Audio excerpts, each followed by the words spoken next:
اللهم صل على محمد وعلى آل محمد كما صليت على إبراهيم وعلى آل إبراهيم اللهم بارك على محمد وعلى آل محمد كما باركت على إبراهيم وعلى آل إبراهيم إنك حميد مجيد.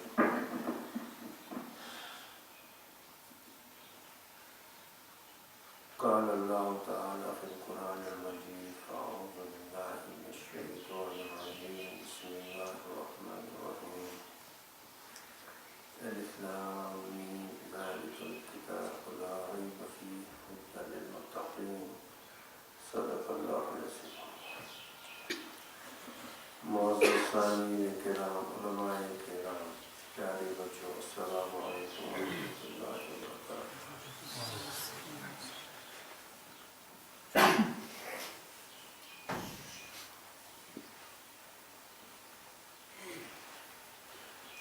آج طبیعت کچھ ٹھیک نہیں ہے، آپ دعا کرو اللہ تعالیٰ کچھ کہنے سننے کی ایسی توفیق دے جو اللہ ہمارے لیے نجات کا ذریعہ بنے. اللہ تعالیٰ ہمارے اوپر رحم کا معاملہ فرمائے، کرم کا معاملہ فرمائے، فضل کا معاملہ فرمائے. سارا معاملہ فضل الہی پر ہے، سارا معاملہ اللہ کے فضل اور کرم پر ہے. اور جیسے یہ بچہ بھی کہہ رہا تھا، پہلے بس میں کونین سجائی گئی، بعد میں آپ کی ذات منظر پر لائی گئی صلی اللہ علیہ وسلم. اللہ تعالی ہم کو اس ذات کریم،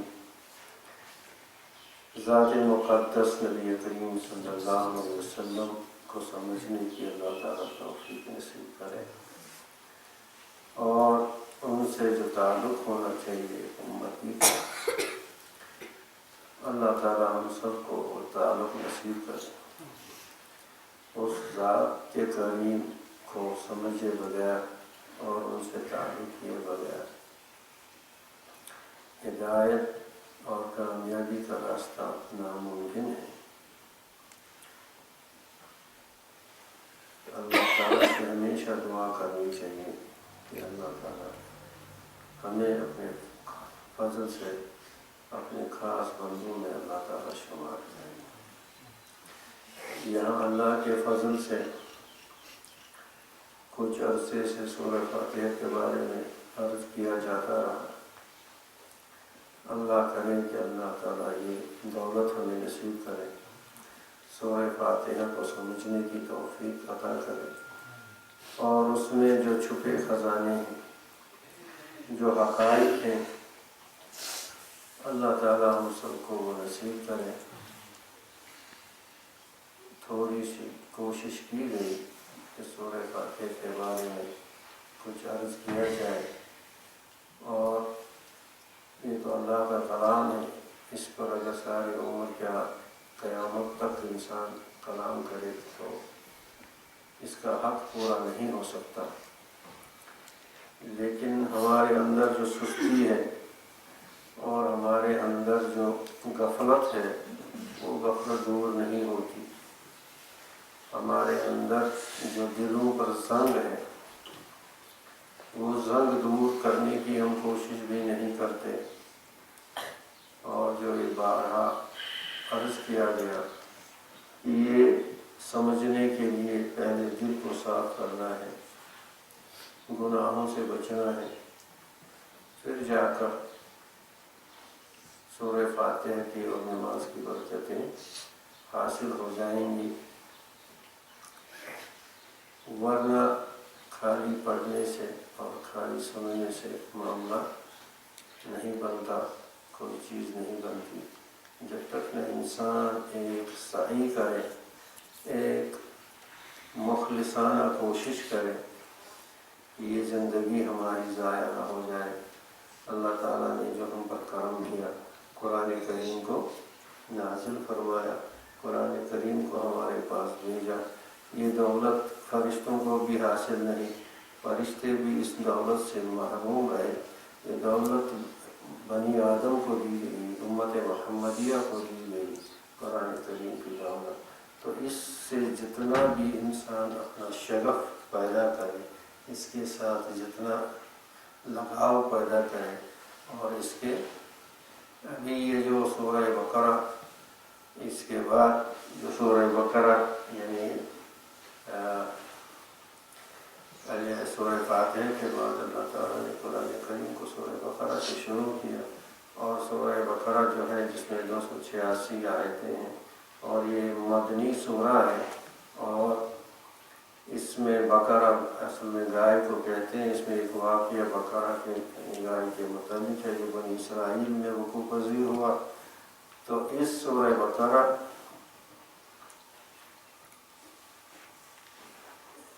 حضرت عمر رضی اللہ تعالی عنہ کے بارے میں آتا ہے کہ انہوں نے، ایک روایت میں 8 سال ہے اور ایک روایت میں 12 سال. 12 سال میں سورہ بقرہ کو یاد کیا، اور اس کے بعد خوشی کے طور پر بکری یا اونٹ کو ذبح کیا کہ آج جو ہے سورہ بقرہ پورا ہوا. 12 سال لگے یا کہ 8 سال لگے. اور ان کے فرزند حضرت ابن عمر رضی اللہ تعالی عنہ کے بارے میں بھی یہی مروی ہے. تو ان میں بھی یہ 8 سے 12 کا عدد پڑھا بھی ہے، اور انہوں نے بھی اتنا. اب اس سے کیا مراد ہے؟ اس سے دیکھنا ہے صحابہ کا طرز عمل قرآن کے ساتھ کیا تھا. اس سے دیکھنا ہے صحابہ کا قرآن کے ساتھ طرز عمل کیا تھا. تو یہ نہیں کہ حضرت عمر رضی اللہ تعالیٰ عنہ 12 سال سورہ بقرہ کو یعنی حفظ کیا. یہ مطلب ہے کہ صحابہ کا یہ معمول تھا کہ جو آیت سنتے اس پر عمل کرنے کی کوشش، جو آیت سنتے اس پر کیا کرتے اور پھر آگے چلتے. اس طرح سے اس لحاظ سے یہ 12 سال یا 8 سال کا عادت ہے حضرت عمر کے بارے میں بھی، اور حضرت ابن عمر رضی اللہ تعالیٰ عنہ کے بارے میں بھی. اور صحابہ کا یہ معمول ہمارے لیے بھی رہنما ہے کہ ہم قرآن کریم کے یہ جو سورہ بقرہ ہے، اس میں علماء کرام نے فرمایا اس میں 1000 اوامر ہیں. کیا ہے؟ 1000 اوامر. اوامر یعنی امر جن کا کرنے کا حکم دیا گیا ہے، ایسا کرو ایسا کرو ایسا کرو. اور 1000 منہیات ہیں، یعنی 1000 وہ چیزیں جن سے اللہ نے منع کیا، اور 1000 واقعات ہیں. جی تو قرآن کریم جو ہے یہ عمل کے لیے دنیا میں آیا. یہ خالی پڑھنے کے لیے، یہ خالی برکت کی کتاب نہیں ہے. تو جب تک ایک بندہ مومن قرآن کے ساتھ ایسا تعلق نہیں قائم کرتا کہ اس کے جیسے مفتی نذیر صاحب نے پچھلے مجلس میں فرمایا قرآن کریم کے حقوق میں سے کہ پہلا حق اس پر ایمان لانا ہے. اس پر ایمان لائے کہ اللہ کی کتاب ہے. جبرائیل امین علیہ السلام نبی کریم صلی اللہ علیہ وسلم تک اس کتاب کو لائے، اور اس کے بعد اس کو پڑھنا سیکھنا ہے. اس کے یعنی تجوید و ناظرہ، اس کو صحیح طریقے سے اس کو پڑھنا سیکھنا ہے. اور اس کے بعد اس کی تلاوت، اور اس کی تلاوت جیسا اس کی تلاوت کا حق. ہم تو سب اس میں کیا ہے، یعنی اس میں ہم سب لوگ جو ہیں بہت ہی یعنی گنہگار ہیں الا ماشاء اللہ کی. غالباً یہ امام شافعی رحمۃ اللہ علیہ کے بارے میں کہ وہ تلاوت کر رہے تھے. امام شافعی کیسی تلاوت کرتے؟ تو ظاہر اللہ نے اس امت میں ایسا ذہین شخص جس کو پیدا کیا وہ امام شافعی کی ذات تھی. یعنی انتہائی ذکاوت و ذہانت اللہ تعالیٰ نے ان کو دیا تھا. بہت اونچے درجے کے اللہ تعالیٰ نے ان کو خاص کر دیا تھا حضرت امام شافعی رحمۃ اللہ علیہ کو تو تلاوت کر رہے تھے اور ایک عورت باہر سے جا رہی تھی. اب وہ عورت کیا کہتی ہے کہ تو میں نقل کرتا ہوں ورنہ امام شافعی علیہ رحمہ کا تو مقام بہت بلند ہے, ہم لوگ اس کو کہنے کے بھی قابل نہیں ہیں. تو اس عورت نے کہا ایسا ہی تجھے ہو جائے جیسے تو نے اس قرآن کو کیا. یہ گشنے چاہت کو کشمیری میں ہم یہ کہیں. آپ دیکھنا چاہیے اس عورت کا مقام کیا ہوگا. اس عورت کا مقام جس نے یعنی امام شافعی علیہ رحمہ کی تلاوت میں بھی اس نے سمجھا کہ وہ حق پورا نہیں ہوا. تو ہم لوگ کہاں ہیں؟ ہم لوگ کہاں؟ یہاں پانی پت میں ایک بزرگ کے بارے میں آتا ہے, ہم یہ کیا کہتے ہیں, پانی پت میں ایک بزرگ کے بارے میں آتا ہے کہ جب وہ تلاوت کرتے تھے, کیا کرتے تھے؟ تلاوت کرتے تھے, تو ان کے جو صحن میں ایک چشمہ تھا. اب وہ چشمہ وجد میں آتا تھا, جوش میں آتا تھا ان کی تلاوت سے, اور اس کا پانی آتا تھا ان کے قدم مبارک تک پہنچتا تھا. جب تلاوت بند کرتے تو وہ چشمہ وہ پانی پھر واپس وہ چشمہ پھر ساکن ہو جاتا. ایسے بندہ اللہ نے اس دنیا میں پیدا کیا. ہم اس کو کیوں بار بار دہراتے کہ غالباً مجلس میں کوئی ایسا ہوگا اس کی برکت سے ہمیں بھی نصیب ہوگا. ہم سب لوگ اس میں اللہ ماشاء اللہ یعنی بہت ہی کیا ہیں, کاہل ہیں, سست ہیں اور یعنی مجرم ہیں. ہم نہ نماز کے ساتھ نہ نماز کے ساتھ ہمارا یعنی انصاف ہو پا رہا ہے, نہ تلاوت کے ساتھ انصاف ہو پا رہا ہے. سنتے ہیں, کہتے بھی ہیں, لیکن عمل نہیں ہوتا. سنتے بھی ہیں, کہتے بھی ہیں, لیکن عمل نہیں ہوتا. تلاوت جو ہے مستقل عبادت ہے. تلاوت کیا ہے؟ مستقل عبادت ہے. جیسے نماز عبادت ہے, روزہ عبادت ہے, تلاوت بھی نفس تلاوت. ایک تو اس کی تفہیم, اس کو سمجھنا ہے, اور اس کی تعمیل ہے, اس پر عمل کرنا ہے, اور ایک ہے نفس تلاوت. تو اس تلاوت کو کس اعتبار سے مستقل, تو جو حدیث میں نبی کریم صلی اللہ علیہ وسلم نے فرمایا کہ ہر حرف پر 10 نیکیاں لکھی جاتی ہیں. اور میں یہ نہیں کہتا کہ الف لام میم ایک حرف ہے, یہ 3 حرف ہیں, الف الگ, لام الگ, میم الگ. اور الف پر 10, لام پر 10, میم پر 10. ان تو الگ چیز ہے. ثواب, یہ ثواب کا جو یہ ہے تصور وہ اپنی جگہ صحیح ہے, لیکن اس کے آگے جو تلاوت ہے یہ اللہ تعالیٰ سے ہم کلامی کا ہے. اللہ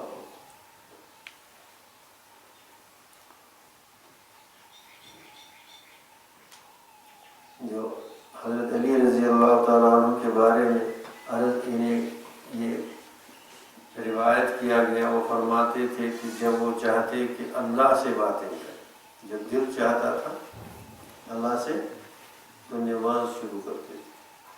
تو نماز میں بندہ اللہ سے باتیں کرتا ہے.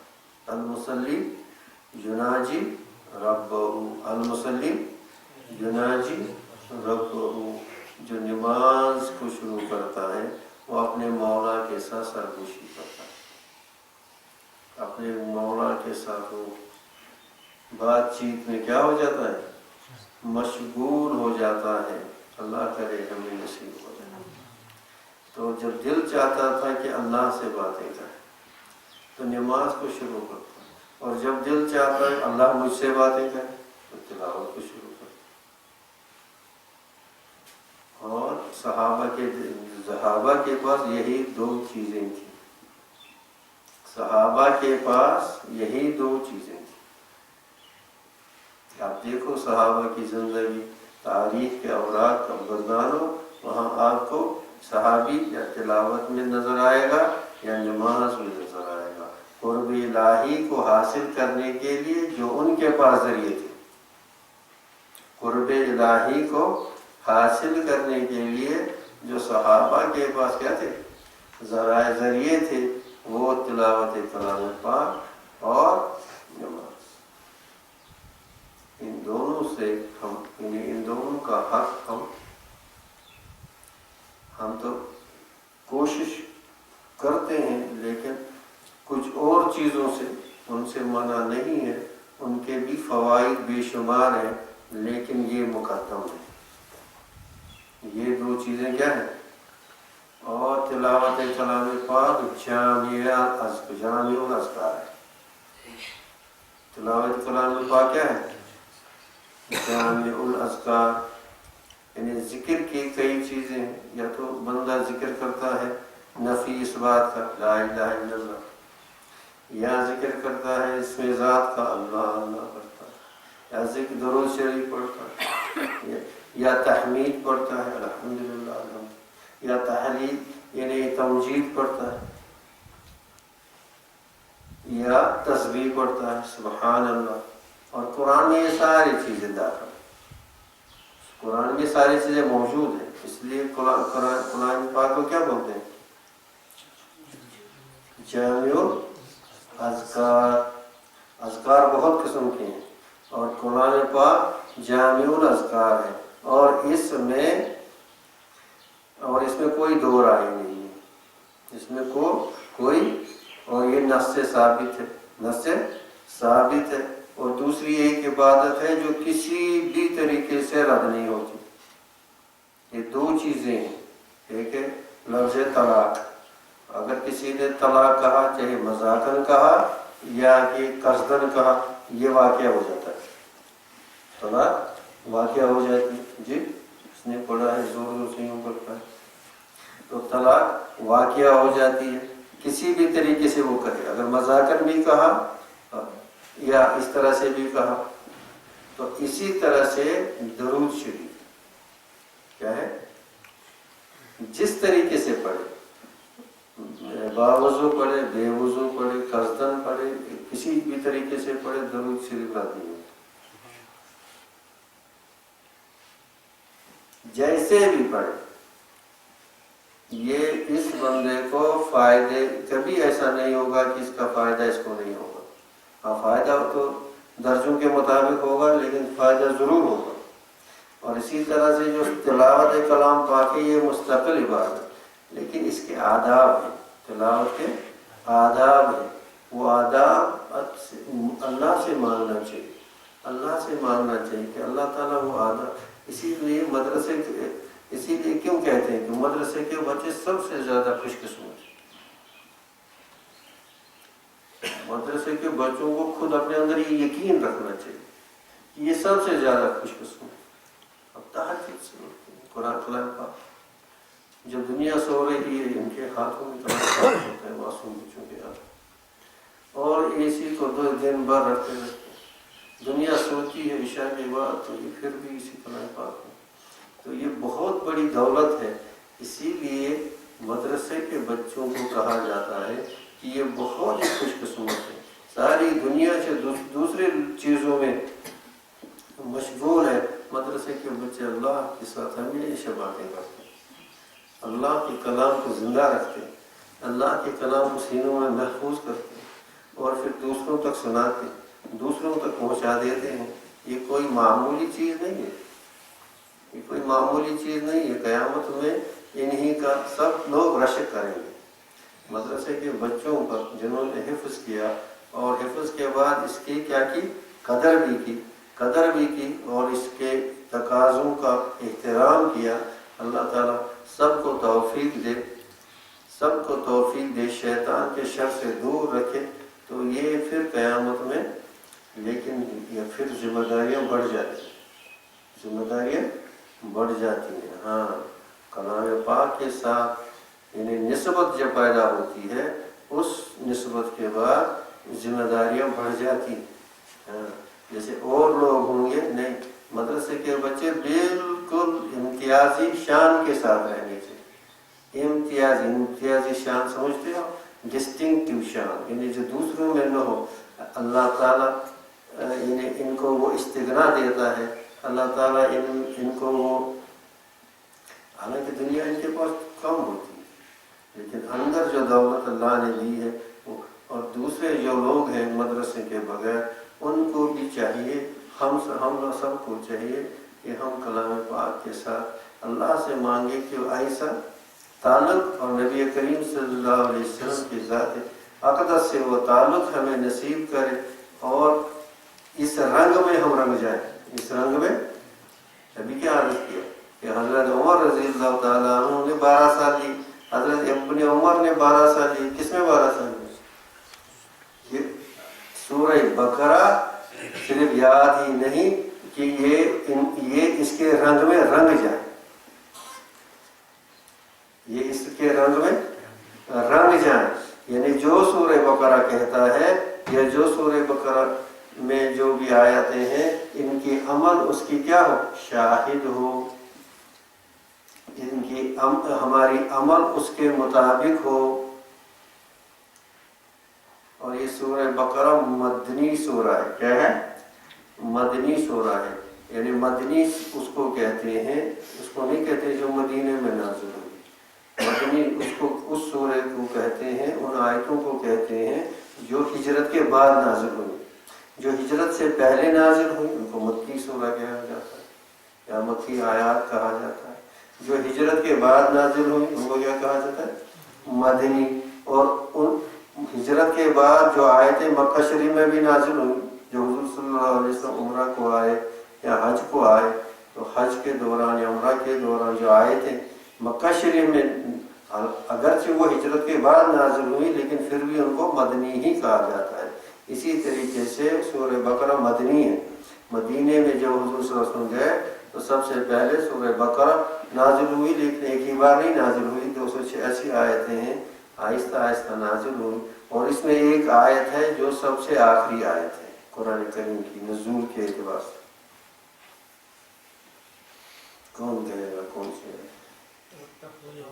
وَاتَّقُوا يَوْمًا، وہ صاحب ہونے کا بچوں سے پوچھا تھا۔ آخری آیت سورہ بقرہ میں ہے لیکن ہے مکی۔ آخری آیت ہے سورہ بقرہ میں جو مدنی ہے، لیکن آخری آیت 10 ذی الحجہ کو حجۃ الوداع میں جو نازل ہوئی تھی، وَاتَّقُوا يَوْمًا تُرْجَعُونَ فِيهِ إِلَى اللَّهِ، وَاتَّقُوا يَوْمًا۔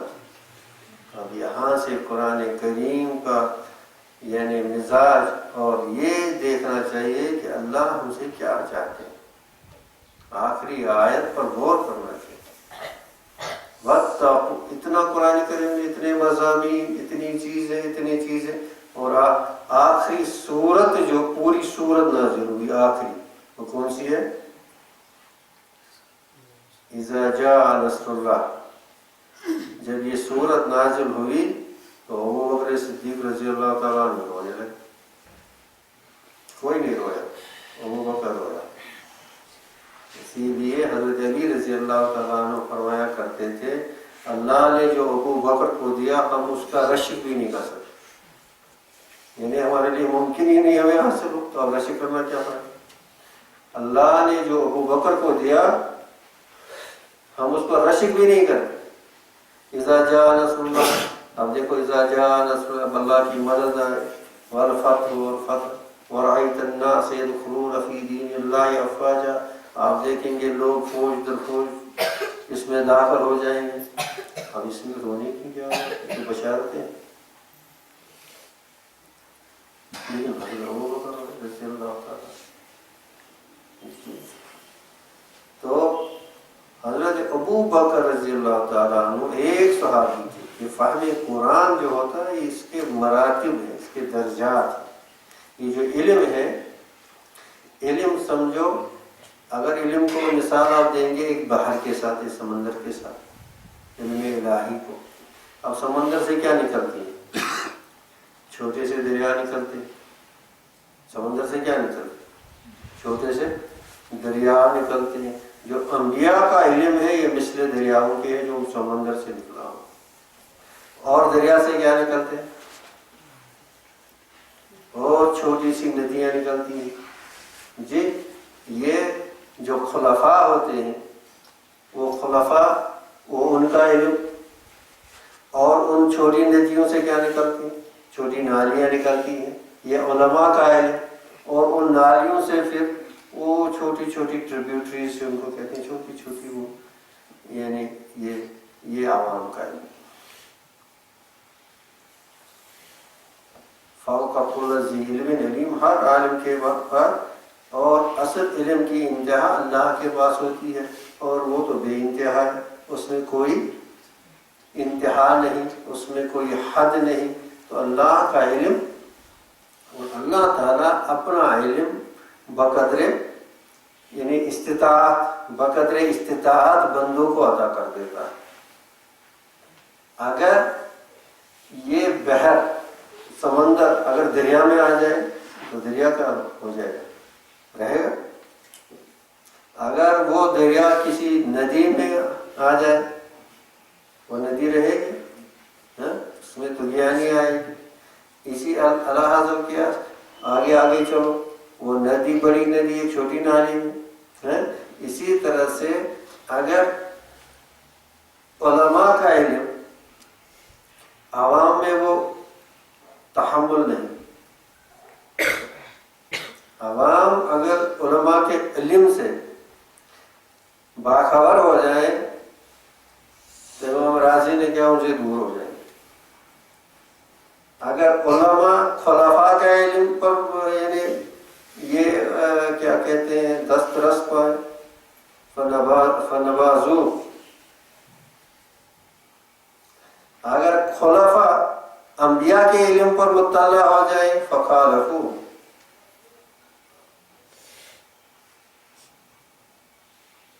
یہ علم جو ہے یہ اللہ تعالیٰ درجے بدرجے دیتا ہے، اسی لیے عوام جو ہیں غلطیاں کر جاتے ہیں۔ فلاں ولی کامل نے فلاں بزرگ نے ایسے کہا تو لگایا اعتراض، اور اس کی مثال دیتے ہیں، ارے بیوقوف تمہارا تو علم وہاں کہاں پہنچے گا، تم وہاں کہاں پہنچ سکتا ہے، تو کیا قیاس کرتا ہے، تمہارے اندر اتنی استطاعت ہی نہیں کہ اس پر آپ یعنی جو کسی پر تبصرہ کرے، جو کسی پر کمنٹ کرے۔ تبصرہ کون کرتا ہے، کمنٹ کون کرتا ہے کسی چیز پر؟ جو اس کا ایکسپرٹ ہو، جو اس کا ماہر ہو، جو اس کے بنیادیات کو سمجھتا ہو۔ جب اس کو یہ علم بے کا بھی اس کا پتہ نہیں تو اس پر رائے نہیں کرنا۔ تو یہ عوام جو اعتراضات کرتے ہیں اولیاء کرام پر یا علماء خاص پر یا بزرگان دین پر، یہ ان کی اپنی کم فہمی ہوتی ہے، وہ ان کا وہ عمل جو ہوتا ہے وہ شریعت سے باہر نہیں ہوتا، لیکن اس کو وہ درجہ ہے نہیں، یہ تو اپنے محدود زاویے سے دیکھتے ہیں، سمجھے؟ تو یہ بات میں اس لیے عرض کر رہا کہ یہ درجے مختلف ہوتے ہیں۔ حضرت عمر رضی اللہ تعالیٰ عنہ کو کتنے لگے؟ 12 سال لگے۔ ہاں میں عرض یہ کرا کہ ابو بکر ہی سمجھے، دوسرے صحابہ نہیں سمجھے۔ کیوں؟ ایسا کیوں ہوا؟ ایسا کیوں ہوا؟ یہی جو ہے فرق مراتب ہے۔ کیا ہے؟ فرق مراتب ہے۔ جو فہم اللہ نے ابو بکر کو دیا تھا دوسروں کو نہیں دیا تھا۔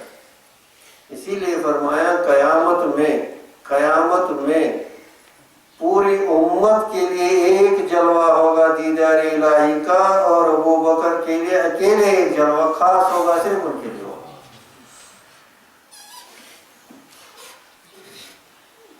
حضرت عمر رضی اللہ تعالیٰ عنہ فرمایا کرتے تھے، حضرت ابو بکر کا ایک دن اور ایک رات عمر کی پوری زندگی، مقابلہ نہیں ہو سکتا، برابر نہیں ہو سکتے۔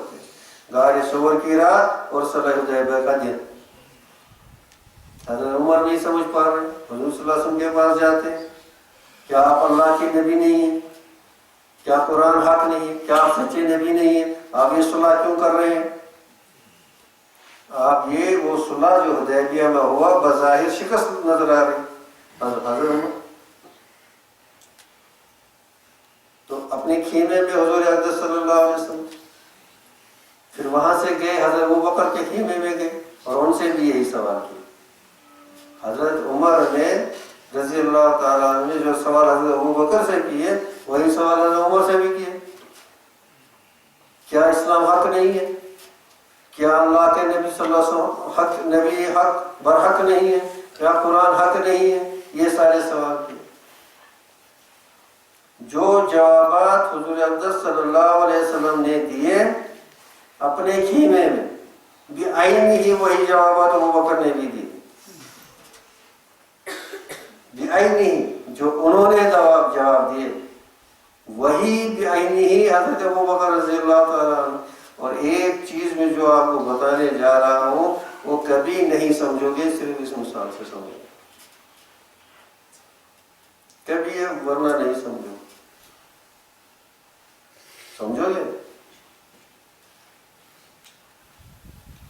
کہتے ہیں اسی کو فنا فی شیخ کہتے ہیں۔ کبھی فنا فی شیخ سمجھ میں نہیں آئے گا۔ اب اس مثال سے اور یہ حدیث سے اس مثال، اس کو فنا فی شیخ کہتے ہیں۔ جو شیخ کے قلب پر وارد ہو رہا ہے وہ طالب کے قلب پر بھی وارد ہو رہا ہے، یہی فنائیت تامہ۔ سمجھے نہیں سمجھے؟ تو اللہ تعالیٰ نے ابو بکر رضی اللہ تعالیٰ، مطلب یہ کہنے کا ہے یہ قرآن سمجھنا، یہ فہم قرآن یہ اللہ تعالیٰ کی دین ہے۔ حضرت ابن عباس رضی اللہ تعالیٰ عنہ سید المفسرین، اللہ کے نبی صلی اللہ علیہ وسلم نے دعا اللہم فقہہ فی الدین وعلمہ التاویل۔ ابن عباس چھوٹے بچے، حضور صلی اللہ علیہ وسلم استنجا کے لیے گئے، اس بچے نے سمجھا دیکھو یہ آداب اپنے اندر پیدا کرو، یہ سلیقہ پیدا کرو بچوں، یہ دیکھو۔ ابن عباس چھوٹے بچے، حضور صلی اللہ علیہ وسلم استنجا کے لیے گئے۔ اب اس نے بچے نے سوچا حضور صلی اللہ علیہ وسلم جب آئیں گے تو پانی کی ضرورت پڑے، ظاہر ہے پانی تو تھا نہیں، چپکے سے گئے اور پانی دور جہاں سے حضور صلی اللہ علیہ وسلم واپس آتے وہاں پانی رکھا۔ کسی نے اس کو نہیں بتایا، آج کل بتا کر بھی نہیں کرے گا، ڈنڈا لے کر بتائیں گے پھر بھی نہیں کرے گا۔ اس نے خود سوچا، اپنے دماغ سے اس بچے نے سوچا کہ جب حضور صلی اللہ علیہ وسلم آئیں گے پانی کی ضرورت ہوگی، پانی ہے نہیں، چپکے سے لایا اور چپ۔ اور جب کوئی شخص ضرورت کی چیز اس کو حاصل ہوتی ہے، ضرورت کے دل کتنا خوش ہوتا ہے، دل سے دعا نکلتی ہے، تو اللہ کے رسول صلی اللہ علیہ وسلم بہت خوش ہو گئے۔ معلوم کیا کس نے؟ عباس نے۔ ٹھیک ہے، اب اس کے لیے خصوصی دعا ہونی چاہیے۔ اب یہ کہتے ہیں اللہ اس کو بہت مالدار بنا دے، ہاں جی، کوئی وقت کے برابر اس کے پاس سونے کا پہاڑ آ جائے، ہو جاتا اللہ کے نبی صلی اللہ علیہ وسلم مستجاب دعوت۔ لیکن جو سب سے اہم اور سب سے اعلیٰ چیز جو ہو سکتی تھی وہ دعا دی۔ کیا دعا دی؟ کہ اس کی شادی کسی شہزادی کے ساتھ ہو، یہ بادشاہ بنے، کسی محل کا یہ ہو جائے، ایسا کہا؟ کیا کہا؟ اللہم فقہہ فی، اے اللہ اس کو قرآن کا فہم عطا کر۔ اللہ ہم سب کو کرے، اس دعا میں شامل کرے، اللہ ہم سب کو اس دعا میں شامل کرے کہ اللہ تعالیٰ ہمیں فہم قرآن نصیب کرے۔ یہ فہم وحبی ہے، اس کے لیے ضروری ہے کہ اللہ کے ساتھ پورا تعلق قائم کیا جائے، اللہ کو راضی کرنے کی پوری کوشش کی جائے، اور اللہ نے جن چیزوں سے منع کیا ان سے پورا تو منع۔ حضرت عمر فاروق رضی اللہ تعالیٰ عنہ کا دربار تھا، جب وہ امیر المومنین تھے، بڑے بڑے صحابہ بیٹھے، اور حضرت عمر رضی اللہ نے سوال پوچھا صحابہ سے، کسی نے جواب نہیں دیا، بڑے صحابہ تھے، یعنی اکابر صحابہ تھے، اور چھوٹا بچہ وہاں سے ابن عباس، اس نے جواب دیا۔ تب تک کچھ صحابہ اعتراض کرتے تھے کہ بڑے بڑے صحابہ کے پاس چھوٹے بچے کو کیوں بٹھاتے ہیں حضرت عمر؟ تو کہا دیکھو چلو، تو سوال کیا، ٹھیک، کسی نے جواب نہیں دیا، ابن عباس نے دیا رضی اللہ تعالیٰ۔ یہ کس کی دلیل تھی؟ یہ اس دعا کی تاثیر تھی، اور یہ اسی لیے یہ لقب بھی وہ پائے سید المفسرین۔ یہ جو فہم ہوتا ہے، فہم قرآن، جیسے میں نے پچھلی بار بھی عرض کیا، یہ چیزیں وجدانی ہیں، ان کو بیان یعنی یہ بیان سے اور کتابوں سے خالی سننے اس سے نہیں سمجھ میں آتا ہے، جب تک نہ اس کو صاف کرے، اس کو ٹھیک کرے، اس کو جب تک نہ وہ ایسا برتن بنائے جس میں یہ دودھ رکھا جا سکتا ہے، جس میں یہ نور رکھا جا سکتا ہے، اور یہ جو ہے فہم، اس کو اس کے گوشوں کو اللہ تعالیٰ کیا کرے، روشن نہ کرے، تب تک یہ چیزیں، ورنہ قرآن کیا ہے؟ وہی ہے۔ صحابہ بھی وہی قرآن پڑھتے، ہم بھی وہی قرآن پڑھتے، کیا جو وہ سمجھتے تھے ہم بھی سمجھتے ہیں؟ ایسا کیوں نہیں؟ الفاظ تو وہی ہے، اللہ آج بھی وہی ہے، الفاظ قرآن کے وہی ہے۔ تو اس لیے یہ جو فہم قرآن ہے، یہ فہم قرآن حاصل کرنے کے لیے، اس فہم قرآن کو حاصل کرنے کے لیے ایک یعنی کیا کہتے ہیں اس کو، اللہ سے درد مندانہ تعلق حاصل کر کے، اور جو یعنی کیا کہتے ہیں اس کو، جو اس کے آداب ہیں، ان آداب کو، اس لیے یہ اس مدرسے کی نسبت کس کے ساتھ؟ اس مدرسے کی نسبت قرآن کے ساتھ، یہاں ادب کے ساتھ رہنا چاہیے، یہاں بے ادبی نہیں کرنی چاہیے، اس کی نسبت ڈاکٹر رفیق کے ساتھ نہیں ہے، اور میرا ادب کرو، اس کی نسبت قرآن کے ساتھ۔ یہاں کیا پڑھتے ہو آپ؟ قرآن پڑھتے ہو، کس کے ساتھ نسبت؟ اس کا ہر چیز محترم ہو جائے گا، اس کا ہر چیز معظم ہو جائے گا، اس کی ہر چیز یعنی کیا کہتے ہیں قابل عزت ہو جائے گی، قابل محبت ہو جائے گی۔ ہاں، یہاں اس کے جو مدرسے کے اندر رہتے ہیں یا باہر رہتے ہیں، یہ ہر ایک کے لیے اپنے ایمان کے لیے، اس کی نسبت قرآن کے ساتھ۔ اب اس کا پتہ چلے گا کہ اس کو قرآن سے کتنا لگاؤ ہے، کہ اہل القرآن کے ساتھ اس کا رویہ کیسا ہے، اہل القرآن کے ساتھ اس کا رویہ کیسا ہے ان کے ساتھ۔ تو اللہ تعالیٰ نے یہ جو صحابہ تھے، صحابہ جو تھے، یہ قرآن کو، حضرت عمر رضی اللہ تعالیٰ عنہ مسلمان کیسے ہو گئے؟ یہاں سے تلوار اٹھائی، نعوذ باللہ، حضور صلی اللہ علیہ وسلم کو شہید کرے، وہاں سے اسلام کے بڑے محافظ بن کے واپس آئے، وہ کیسے آئے؟ حضرت عمر رضی اللہ تعالیٰ عنہ مسلمان کیسے بنے؟ قرآن سن کر، جی۔ اور مدینہ جو مسخر ہوا، مسلمانوں کے تابع ہوا، مکہ سے جو لوگ گئے، مدینے میں کوئی جنگ نہیں ہوئی، مدینے میں کوئی جنگ نہیں ہوئی، جنگ کے ذریعے مدینے کو زیر نہیں کیا گیا۔ پھر مدینے کے لوگ وہاں مصعب بن عمیر رضی اللہ تعالیٰ عنہ اور مصعب بن عمیر اور دوسرے صحابی، دو صحابی جو گئے، جو وہاں پہلے گئے تھے، وہ تلاوت کرتے تھے، مصعب بن عمیر اور دو صحابی۔ اللہ کے رسول صلی اللہ علیہ وسلم نے دو صحابیوں کو بھیجا مدینہ، اور وہ کچھ نہیں کرتے تھے، تلاوت کرتے تھے، اور جو آتا تلاوت سنتا بس۔ اب کچھ آئے کہ ہم ان کو یہاں سے یعنی شہید کریں گے، یہ ہمارے لوگوں کو دیں گے۔ اب آئے، بہت غصے میں آئے، کہا ٹھیک ہے، جو کرنا ہے کرو، جو آپ کو کرنا ہے، پہلے تو آپ سنو تو صحیح، ہم کیا کہتے ہیں؟ میں نے کہا یہ بات صحیح ہے، پہلے کیوں قتل کریں؟ پہلے تو سننا چاہیے کیا کہتے ہیں، پہلے ہمارا کچھ سنو، پھر کہ جو کرنا ہے، قتل کرنا ہے، کیا کرنا ہے کرو۔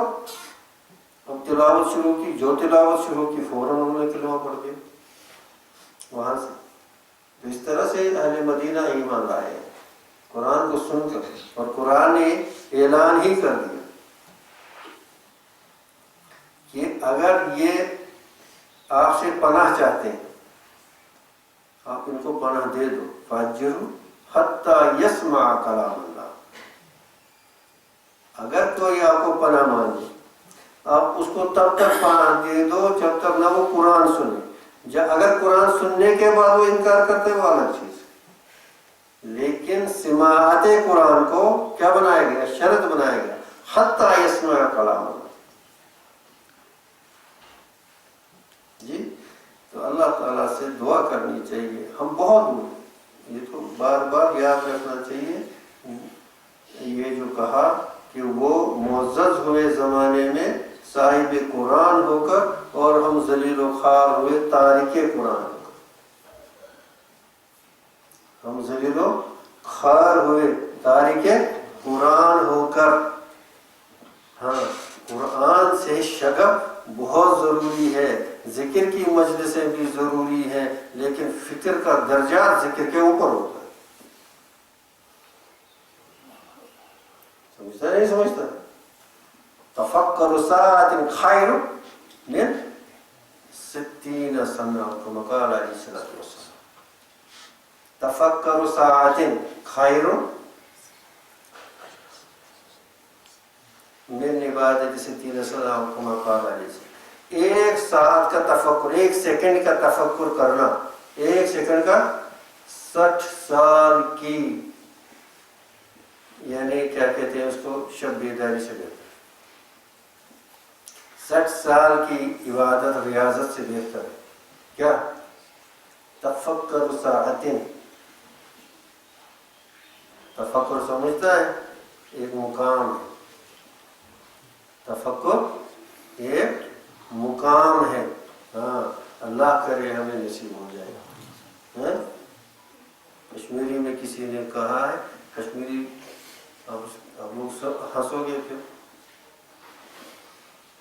فکری ہوں یہ طور مس پان ذکر آئم سارے کھانے. فکری ہوں یہ طور مس پانے ذکر آئم سارے کھانے. تفکر ایک مقام ہے، تفکر ایک مقام ہے. یعنی الذین یذکرون اللہ قیاما وقعودا وعلی جنوبہم وَيَتَفَكَّرُونَ فِي خَلْقِ السَّمَاوَاتِ وَالْأَرْضِ. ذکر کے مواظبت کے بعد الذین یذکر، یہاں دیکھو ذکر سے انکار نہیں ہے، وہ جو فکر کھلتی ہے وہ ذکر سے بھی کھلتی ہے. الذین یذکرون اللہ قیاما وقعودا وعلی جنوبہم، جو لوگ اٹھ کھڑے بیٹھے لیٹے یعنی ہر حال میں اللہ کا ذکر کرتے ہیں تو ان کا فکر کھل جاتا ہے. وَيَتَفَكَّرُونَ فِي خَلْقِ السَّمَاوَاتِ وَالْأَرْضِ. اب ان کی فکر اندھیرے میں تھی، ذکر سے روشنی آ گئی اور فکر نے فوراً پرواز کر دی. فکر نے کیا بری؟ اڑان بری. کہاں بری؟ يَتَفَكَّرُونَ خَلْقِ السَّمَاوَاتِ وَالْأَرْضِ. آسمانوں میں فکر چلا فوراً. جب ذکر سے اندر روشنی آ گئی، الذین یذکرون اللہ قیاما وقعودا وعلی جنوبہم، اب فکر کھل گئی، تفکر کھل گیا، اب آسمانوں میں پرواز کرنا چاہیے. یتفکرون فی خلق السماوات والارض. اور وہاں سے اب اس پر منکشف ہو گیا. اس نے کہا ربنا ما خلقت ھذا باطلا. اللہ اکبر، یہ کائنات اس میں کوئی چیز باطل نہیں، ہر چیز ڈھنگ کے ساتھ. اعتراضات سب ختم ہو گئے جو مشیت الہیہ پر یا تخلیق پر یا اللہ تعالیٰ کی صنعت پر جو اشکالات تھے، اعتراضات تھے، سب خود کہتا ہے بچشم تحقیق. اب یہ جو کہتا ہے بچشم، پہلے بھی کہتا تھا، پہلے تقلیداً کہتا تھا، اب بچشم تحقیق کہتا ہے ربنا ما خلقت ھذا سبحانک فقنا. اب جب تفکر کھل گیا اور وہاں پہنچ گیا، اب کچھ لگا کہ کچھ حاصل ہو گیا. کیا لگا؟ پھر اللہ تعالیٰ کی عظمت کا تھوڑا سا پرتو آ گیا تو فوراً سمجھ گیا سبحان کفی الحمد، میں اپنی اس ناچیز کو عذاب جہنم سے. سمجھے نہیں سمجھے؟ جب تفکر میں یہ تھوڑا سا اوپر گیا تو کچھ اس کو اپنے علم پر اپنے اس حصول پر کچھ نظر گئی، یہ نظر بھی شرک ہے۔ جن کو اللہ تعالیٰ یعنی اللہ تعالیٰ جن کو نوازتا ہے وہ ان کی نظر اپنے اعمال پر اور اپنے مجاہدات پر اور اپنے یعنی حسنات پر نظر نہیں جاتی، وہ اللہ تعالیٰ کی لا الہ الا اللہ میں گم ہو جاتے ہیں۔ تو پھر اس نے کیا کہا، سبحانک فقنا عذاب النار ربنا انک من تدخل النار فقد اخزیت وما للظالمین من انصار۔ جی تو ایک مقام کیا ہوتا ہے، تفکر ہوتا ہے، پھر اڑے گا اسے توسیع، سمجھے، اللہ کرے نصیب کرے۔ ہاں تو اللہ تعالیٰ سے دعا کریں کہ اللہ تعالیٰ ہمیں فہم قرآن نصیب کرے اور قرآن کے ساتھ شغف نصیب کرے، اور اللہ تعالیٰ ہمیں ہر برائی سے، ہر گناہ سے، ہر نجس چیزوں سے اللہ تعالیٰ ہماری حفاظت کرے، اور ہمارے جملہ حاجات کو اللہ تعالیٰ اپنے فضل سے ہمارے جملہ حاجات کو پورا کرے، اور ہماری ہر پریشانی کو دور کرے۔ وآخر دعوانا الحمدللہ رب العالمین۔ السلام علیکم۔